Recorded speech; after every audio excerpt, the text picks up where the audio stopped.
Hello everyone, welcome back to my channel. आज हम class 7th का साइंस का first chapter the ever evolving world of science के बारे में पढ़ने जा रहे हैं।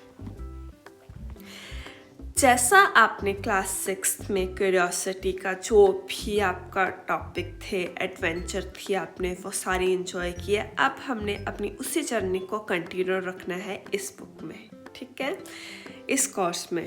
ओके, साइंस की अब मैं 1 बाय 1 आपको बताती जाऊंगी और आप समझते जाना, ठीक है। अब जैसे क्लास 6 का फर्स्ट चैप्टर था वंडरफुल वर्ल्ड ऑफ साइंस, उसमें हमने क्या किया था कि साइंस क्या है ये जाना था, साइंस के बारे में सब कुछ जाना था। तो वैसे ही चैप्टर 7 का क्लास 7 का जो चैप्टर फर्स्ट है उसमें बताया है वर्ल्ड ऑफ साइंस के बारे में ही बताया। और आगे हमने बात करेंगे कि कैसे अलग अलग चीज़ें जो हैं साइंस में वो एक दूसरे से लिंकअप हैं, और उसके अलावा इस बुक में आप क्या क्या चीज़ें गो थ्रू करोगे। तो अब स्टार्ट करते हैं इसको हम। तो क्लास 6 में आपने क्या किया था, अपनी क्यूरियोसिटी को, जर्नी को एंजॉय किया था। अब आप इस जर्नी को हम कंटिन्यू रखेंगे इस वंडरफुल वर्ल्ड ऑफ साइंस में, ठीक है। अब बताया है ये सिर्फ एक टेक्स्ट बुक ही नहीं है, this again is not just a text book,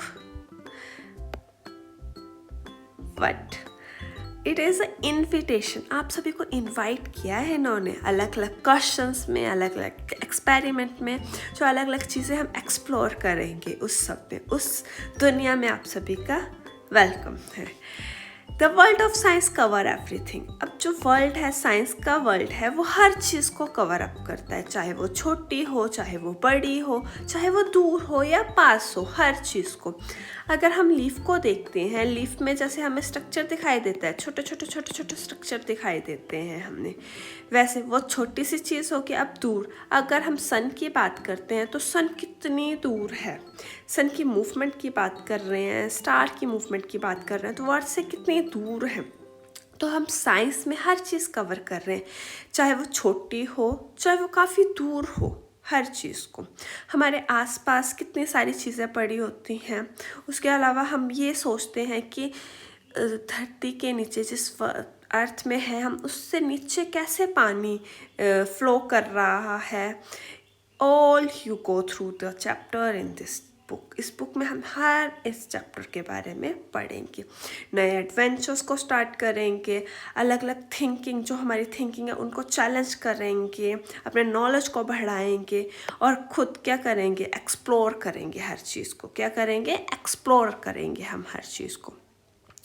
और अब छोटी छोटी डिस्कवरी हम अपने आप से खुद बनाएंगे, making small discovery for your self. Okay, अब हम क्या करेंगे, इस जर्नी में डाइव करने से पहले कुछ टाइम लेते हैं, क्या स्पेशल है इस बुक के बारे में, ठीक है।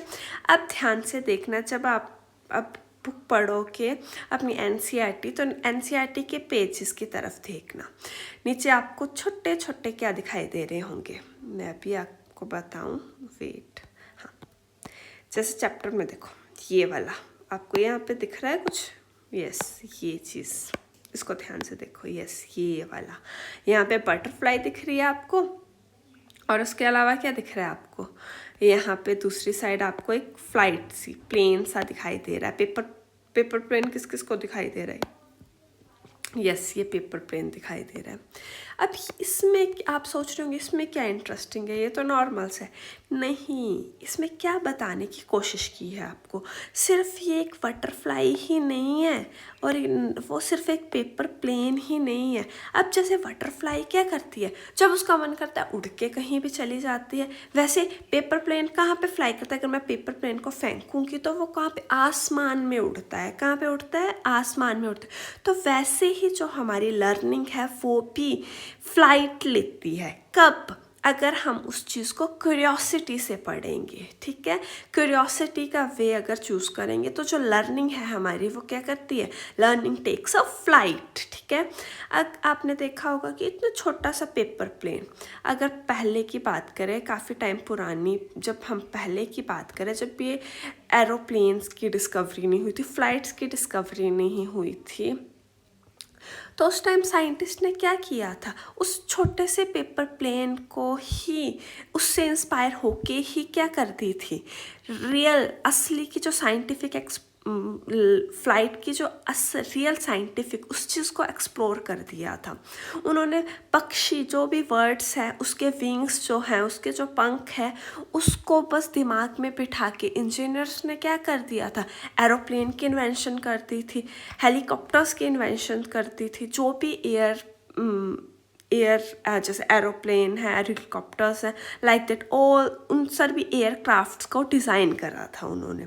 तो इतनी सिंपल सी चीज़ एक प्लेन ने, एक जो प्लेन की बात कर रहे हैं, अगर हम ऐसे प्लेन की बात कर रही हूँ, तो एक पक्षी ने और एक पेपर प्लेन ने ही साइंटिस्ट को इंस्पायर कर दिया था एरोप्लेन बनाने के लिए। और वही डिस्कवरीज की वजह से आज हम क्या करते हैं, एरोप्लेन्स अब हम एक जगह से दूसरी जगह ईजिली पहुंच जाते हैं, टाइम कंज्यूमिंग नहीं है, जल्दी ही पहुंच जाते हैं। अगर हम मेरे को बस में किसी जगह पहुंचने के लिए 10 घंटे लग रहे हैं, 12 घंटे लग रहे हैं, तो मैं एरोप्लेन से ईजिली और जल्दी पहुंच जा रही हूँ अपने डेस्टिनेशन पे। तो देखो इतनी छोटी सी चीज़ ने कैसे साइंटिस्ट को क्या किया था, इंस्पायर किया था। तो होप सो आप भी इस चीज़ से इंस्पायर हुए होंगे। ओके आगे बताया है कि अपने कोर्स को एक्सप्लोर करने से पहले ऐसा नहीं है मेरे को अपना कोर्स अब जो भी पढ़ रहे हैं उसको मैं पढ़े जा रही हूँ और उससे मैं नई नई डिस्कवरीज ही, नए नए फैक्ट्स ही नहीं निकाल रही हूँ। इसका मतलब यही नहीं है सिर्फ मेरे को उससे फैक्ट्स ही निकालना है। उससे क्या करना है, मुझे अलग अलग जो भी टॉपिक्स हैं, अलग अलग चीज़ें जो हो रही है उससे सीखना है। तभी हमने पहले भी पढ़ा था, क्लास 6 में भी पढ़ा था कि साइंस क्या है। साइंस एक प्रोसेस है, एक वे ऑफ थिंकिंग है कि कैसे हम सोचते हैं, वो सब चीज़ें। तो क्लास 7th में हम वो जो सारी क्यूरियोसिटी में, 6 की क्यूरियोसिटी में हमने जो भी चीज़ें पढ़ी हैं, उन्हीं चीज़ को क्या करना है, उन्हीं जो भी मेरे पास क्वेश्चंस थे, उन्हीं क्वेश्चंस के आंसर को एक्सप्लोर करना है। हमें क्या करना है, एक्सप्लोर करना है, अपने क्वेश्चंस को और गहराई तक पहुंचाना है और डीपन अप क्वेश्चंस पूछने हैं एक दूसरे से। हमें ये करना है कि कैसे कोई चीज़ हो रही है हमारे आसपास, ऐसा क्यों हुआ, ये सारी चीज़ें हमारे माइंड में आनी चाहिए। वही मैंने आपको क्लास 6 में फर्स्ट चैप्टर में भी बताया था। जब भी साइंस पढ़ेंगे हम, जब भी साइंस पढ़ेंगे, हमारे माइंड में वाई, हाउ, व्हाट, ये सारी क्वेश्चंस होने चाहिए कि क्यों हो रहा है, ये कैसे हुआ, ये सब कुछ। तभी हम साइंस को अच्छे से समझ सकते हैं। तो सेम वे कि हमारे माइंड में क्वेश्चंस होने चाहिए, कैसे हो रही हैं ये सारी चीज़ें। ये अगर आसपास कोई भी चीज़ हो रही है, बस उसमें क्वेश्चनिंग क्या होनी चाहिए, वाई, ये क्यों हुआ, ऐसा ही क्यों हुआ। अगर कोई कलर चेंज हो रहा है, कंसीडर, तो ये कलर अगर पिंक से रेड हो रहा है, तो ये रेड ही क्यों हो रहा है, इसका कोई और कलर क्यों नहीं बना। तो मतलब ऐसे क्वेश्चंस हमारे माइंड में आने चाहिए। अब इस बुक में जंप करने से पहले वेट, यस, अब बताया है टू डू दिस। अब ये सब करने से पहले हमें अपनी क्लास से, अपनी बुक से भी बाहर आना है, क्लासरूम से बाहर आना है। हमें एक्टिविटीज़ के थ्रू चीज़ों को एक्सपीरियंस करना है। किसके थ्रू करना है, एक्टिविटीज़ के थ्रू चीज़ों को एक्सपीरियंस करना है। एक्सपेरिमेंट्स करने हैं हमें। क्या करने हैं हमें, एक्सपेरिमेंट्स करने हैं। एक्सपेरिमेंट से हमें सीखना है, एक्सपीरियंस से हमें सीखना है। एक्सपेरिमेंट करके जो भी चीज़ें हमने एक्सपीरियंस की, उससे हमने क्या करना है, अपनी अंडरस्टैंडिंग को और ज़्यादा अंडरस्टैंडिंग को और ज़्यादा इन्हांस करना है, डीपन करना है। हमारे आसपास चीज़ें कैसे हो रही हैं, हम किस इस प्लैनेट पे रह रहे हैं, क्यों बाकी प्लैनेट्स में क्यों, वहाँ पे क्यों नहीं रह रहे हैं हम। तो हमारे माइंड में ये सब क्वेश्चंस आने चाहिए।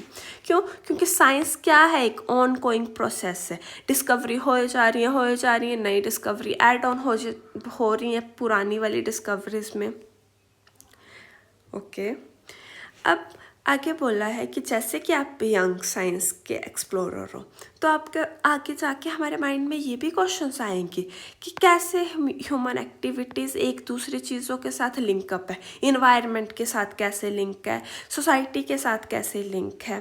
तो साइंस से क्या होता है, जो भी इन्वायरमेंट में चैलेंजेस हो रहे हैं उनके बारे में हमें पता चलता है, कैसे हमने अपने आज जिस वर्ल्ड में रह रहे हैं उसको कैसे सस्टेन करके रखना है, सस्टेनेबल वर्ल्ड को क्रिएट कैसे करना है हमने, उसके बारे में बताती है। अब इस बुक पे वापिस आ जाओ। इस बुक में क्या बताया है हमें, हमारे साइंस में डिफरेंट डिफरेंट फील्ड्स हैं, अलग अलग टॉपिक्स हैं, कुछ फिज़िक्स से हैं, कुछ साइंस केमिस्ट्री से हैं, कुछ बायोलॉजी एंड अर्थ साइंस से है। और ये सारे चैप्टर्स क्या हैं, एक दूसरे से लिंकअप है। जो हमने क्लास 6 में भी पढ़े होंगे, बताए होंगे, वो भी से इंटरकनेक्ट है, ठीक है। और जो साइंटिफिक आइडियाज़ होते हैं वो हमें क्या करते हैं, एक एरिया की कोई साइंटिफिक आइडिया वो हमें इंस्पायर कर रहा है दूसरी जगह पे डिस्कवरीज करने के लिए, ठीक है। हम अलग अलग एरियाज़ में एक दूसरे से क्वेश्चंस पूछते हैं। हम एक एरिया का जो नॉलेज होता है हमारा, वो दूसरे एरिया में जाके सम टाइम उसका यूज़ होता है। तो इंटरकनेक्ट होते हैं सब्जेक्ट्स पे, क्या होते हैं, एक दूसरे से इंटरकनेक्ट होते हैं, अलग अलग फील्ड से एक दूसरे से इंटरकनेक्ट होती हैं, जुड़ी हुई होती हैं। अब इस साल में जो हम इस बुक को पढ़ेंगे उसमें हम देखेंगे कि हम क्या क्या किस किस चीज़ के बारे में डिस्कस करेंगे, ठीक है। सबसे पहले हम देखेंगे हमें आसपास जो भी मटेरियल पड़ा उसकी क्या प्रॉपर्टीज़ हैं, उसके बारे में देखेंगे। फिर हम कई बार हमारे माइंड में इतने क्वेश्चंस आते हैं बट हम किसी से पूछते नहीं, जैसे कि कुछ फ्रूट खट्टे क्यों होते हैं और कुछ फ्रूट क्या, फिर यूनिफॉर्म में अगर हल्दी गिर जाती है, सम टाइम लंच टाइम हम खाना खा रहे होते हैं और घर पे भी गिर जाती है और यूनिफॉर्म में हल्दी गिर गई, और आके अगर हम उसे वॉश करते हैं तो क्या होता है, पता होगा आप सभी को। वैसे मतलब क्या होता है उतना तो पता होगा, साइंस नहीं पता होगी वो अलग बात है, ठीक है। अगर हम बात करें इलेक्ट्रिक बैटरीज की बात कर रहे हैं, तो कौन सा मटेरियल हम अटैच करें, किस टाइप का मटेरियल अटैच करें कि जिससे बल्ब चलने लग पड़े, ठीक है। वट काइंड ऑफ मटेरियल, किस टाइप के मटेरियल को की ज़रूरत हो कि हमें बल्ब जलाने के लिए, लैंप को ग्लो करने के लिए। और ये करते करते हम किस वर्ल्ड में चले जाएंगे, मेटल और नॉन मेटल्स के बारे में जानेंगे हम। उसको जानने के अलावा फिर हम टॉर्च, अगर क्या जैसे टॉर्च चल रही होती है और एकदम से फिर वो बंद हो जाती है, वो क्यों होती है, उसके पीछे की साइंस क्या है। हमारे आसपास जो अलग अलग चेंजेस हो रहे हैं, वो चेंजेस कुछ रिवर्स हैं, कुछ नॉन रिवर्स नहीं है, इरिवर्सिबल हैं, उसमें क्या हो रहा है। तो वो सारी चीज़ें हम क्या करेंगे, इस चैप्टर में जानेंगे, ठीक है। फिर क्या होता है कि हमारे आसपास जो भी चेंजेस हो रहे हैं, कई बार क्या होता है उन चेंजेस में अगर हम हीट प्रोवाइड करें तो वो चेंजेस फास्ट हो जाते हैं, ऐसा क्यों होता है। फिर जैसे एग्जांपल अभी मैं देती हूँ आपको, ये वाला अगर समझ नहीं आया होगा तो जैसे अगर क्या करें, मैं आइस को मेल्ट कर रही हूँ, किसको मेल्ट कर रही हूँ, ये मेरे पास क्या है, आइस क्यूब्स हैं, आइस क्यूब मेल्ट कर रही हूँ। और दूसरी साइड क्या, इसको मेल्ट होने में मान लेते हैं लगे 15 मिनट्स, कितना टाइम लगा, 15 मिनट्स लगे। और वैसे ही और इसको 5 मिनट्स लगे। अब ऐसा क्यों हुआ, इसके नीचे मैंने क्या कर दिया, इसको यहाँ पे मैंने क्या कर दिया, हीट प्रोवाइड कर दिया। तो हीट प्रोवाइड होने से क्या हुआ, ये प्रोसेस क्या हो जाएगा, फास्ट हो जाएगा as compared to this process. तो ये सब कुछ क्यों हो रहा है उसके बारे में हम पढ़ेंगे। हमें ये तो पता है कि पानी हर जगह पे है, सूरज से क्या आ रही है, वहाँ पे हीट मिल रही है, उससे पानी इवेपोरेट हो रहा है, इवेपोरेट होके वो चला जा रहा है एटमॉस्फेयर में चला जा रहा है, और वहाँ से रेन की फॉर्म में फिर से वापस आ रहा है, एक वाटर साइकिल बन रही है। तो ये सारी चीज़ें हम डिस्कस करने वाले हैं इस बुक में। फिर इसके अलावा क्या होगा, हम देखते हैं हमारी बॉडी में ही कितने सारे चेंजेस होते हैं जैसे जैसे हम बड़े हो रहे होते हैं। अब आप आप अभी एडोलेसेंस स्टेज पे हो सभी, तो आप देखोगे कि आपकी बॉडी में कितने सारे चेंजेस हो रहे होंगे। और हमें एनर्जी चाहिए होती है सरवाइव करने के लिए, सांस लेने के लिए हमें खाने की ज़रूरत है, ग्रो करने के लिए हमें खाने की ज़रूरत है। ब्लड सर्कुलेट हो रहा है हमारी बॉडी में। ब्लड सर्कुलेट से क्या हो रहा है, जो भी न्यूट्रिएंट्स हमने खाए हैं वो पूरी बॉडी में सर्कुलेट हो पा रहे हैं। और ऐसा सिर्फ ह्यूमंस में ही हो रहा है, बाकी एनिमल्स में भी हो रहा है क्या? प्लांट्स में क्या प्लांट्स को खाने की ज़रूरत नहीं है? प्लांट बड़ा नहीं होता है क्या? प्लांट ब्रीथ नहीं करता? ये सारे क्वेश्चंस हम क्या करेंगे, इस बुक में डिस्कवर करेंगे, डिस्कस करेंगे, उनके आंसर्स हम सॉल्व निकालेंगे कि कैसे क्या चीज़ें कैसे हो रही हैं। ठीक है। अब काफ़ी टाइम पहले, जैसे आजकल के टाइम में क्या करते हैं हम, टाइम देखने के लिए अपने रिस्ट वॉच के साथ या वॉल पे लगी जो भी वॉच होती है उससे हम इजीली टाइम देख लेते हैं और हमें पता चलता है कि टाइम पास हो रहा है। बट हमें ये नहीं पता कि एक्चुअल में टाइम पास कैसे हो रहा है, हमें कैसे मेज़र कर रहे हैं, हम टाइम को कैसे मेज़र कर रहे हैं, इन चीज़ों के बारे में हमें नहीं पता। तो काफ़ी टाइम पहले क्या होता था, जब क्लॉक की डिस्कवरी नहीं हुई थी, किसकी डिस्कवरी नहीं हुई थी, जैसे वॉच वगैरह की डिस्कवरी नहीं हुई थी, तो उस टाइम क्या होता था, लोग क्या करते थे, जैसे सूरज के सामने जैसे कोई भी चीज़ रखी है, ये चीज़ रखी है, तो इसकी शेडो, जो भी ऑब्जेक्ट होता था उसकी शेडो देख के, परछाई देख के पता लगाते थे कि टाइम क्या हुआ है। जैसे शेडो ऑफ द ऑब्जेक्ट, उससे ऑब्जर्व करके उसकी पोजीशन देख के उनको पता चलता था कि इस टाइम क्या हुआ है। ठीक है।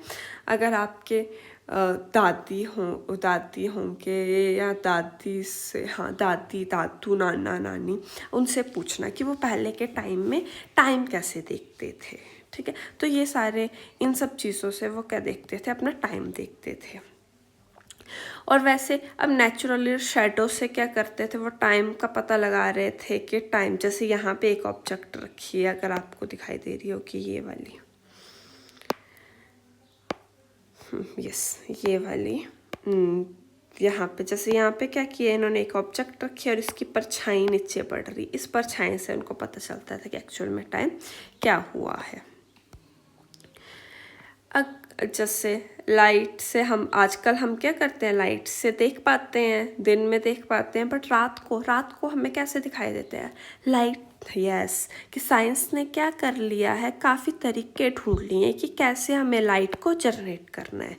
लाइट उससे क्या होता है, अब दिन में तो हम अगर बुक को इजीली पढ़ सकते हैं, तो रात को भी हम पढ़ सकते हैं, सूरज नहीं भी होता है फिर भी हम पढ़ सकते हैं, बिकॉज ऑफ लाइट की वजह से हम वो चीज़ें पढ़ पा रहे हैं। ठीक है।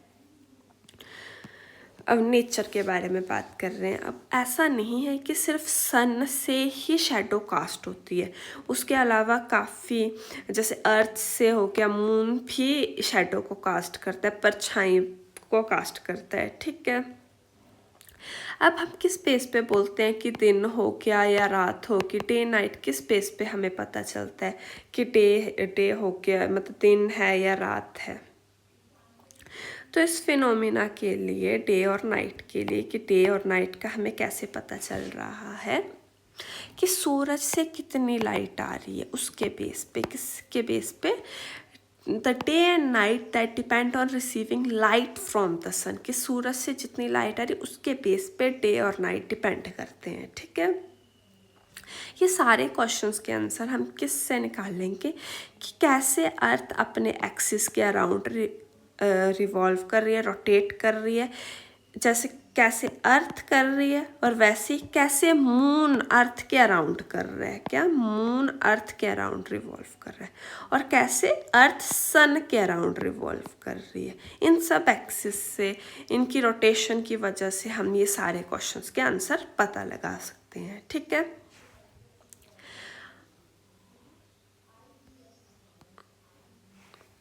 ओके। तो ये सारे क्वेश्चन सुन के आपका दिमाग ऐसे हो गया होगा, भाई इतने सारे क्वेश्चंस। ठीक है। तो ये सारे क्वेश्चंस, अब साइंस है आपका इस वंडरफुल वर्ल्ड में, इस क्यूरियोसिटी की बुक ने वेलकम किया है।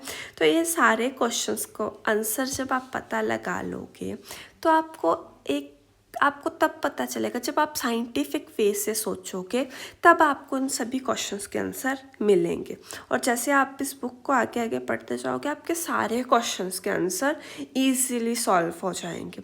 आपको अपने हर एक क्वेश्चन का आंसर मिल जाएगा अगर आप अच्छे से इसको पढ़ते हो तो। ठीक है, अब जो भी चैप्टर आने वाले हैं उनमें हम सिंपल ऑब्जर्वेशन करेंगे। सिंपल ऑब्जर्वेशन करने के अलावा फिर हम छोटे छोटे एक्सपेरिमेंट्स करेंगे। और वो करने के बाद हम क्या करेंगे, हर चैप्टर में जो भी आपने जो चीज़ें पढ़ी होंगी, पहले से पढ़ी होंगी, जानते होंगे, उसी चीज़ को आपने क्या करना है, उसके रिलेटेड आपको क्वेश्चंस पूछने हैं। क्वेश्चन पूछोगे, फिर जो भी क्वेश्चंस आएंगे उससे क्या करेंगे हम, रिलेटेड एक्टिविटीज़ हो पाएंगी तो एक्टिविटीज़ करेंगे। एक्टिविटी करने के बाद जो आपको आंसर, क्वेश्चंस के आंसर एक्सपेरिमेंट के थ्रू जो एक्सपीरियंस किया होगा आपको, वो सारी चीज़ें क्या मिलेंगी, उनके आंसर आपको ईजीली मिल जाएंगे। ठीक है, ये सारी एक्टिविटीज से क्या कंफर्म होगा, फिर आपको अपने जितने भी क्वेश्चन है, as you will find out even those experiments that seem to confirm what we think will happen might lead to some additional question that might need more experiment and more questions।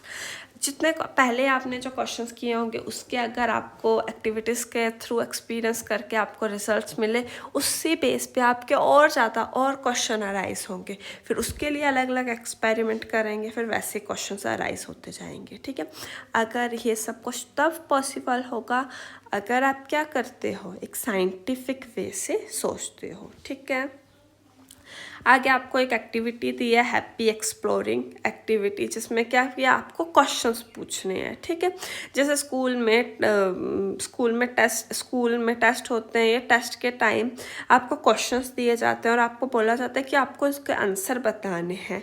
अब क्या किया इन्होंने, उल्टा कर दिया, आपको answer बता दिए, अब आपको साइंटिस्ट की तरह सोचना है। किसकी तरह सोचना है, साइंटिस्ट की तरह सोचना है, और अपने क्वेश्चंस खुद ही क्वेश्चन अराइज करने हैं। ठीक है, अब बताया कि जो ग्रेट साइंटिस्ट होते हैं वो सिर्फ क्वेश्चंस के आंसर ही नहीं देते, वो अच्छे अच्छे क्वेश्चंस भी पूछते हैं। ठीक है, जैसे आपने लास्ट बुक में पढ़ा था, लास्ट ईयर क्यूरियोसिटी में, to be a wise person you must be a wise person. अच्छा, समझदार पर्सन बनने से पहले आपको ये माइंड में वाई, क्यों वाला पर्सन बनना पड़ेगा। क्यों हुआ वो वाले सारे क्वेश्चंस आपके माइंड में होने चाहिए।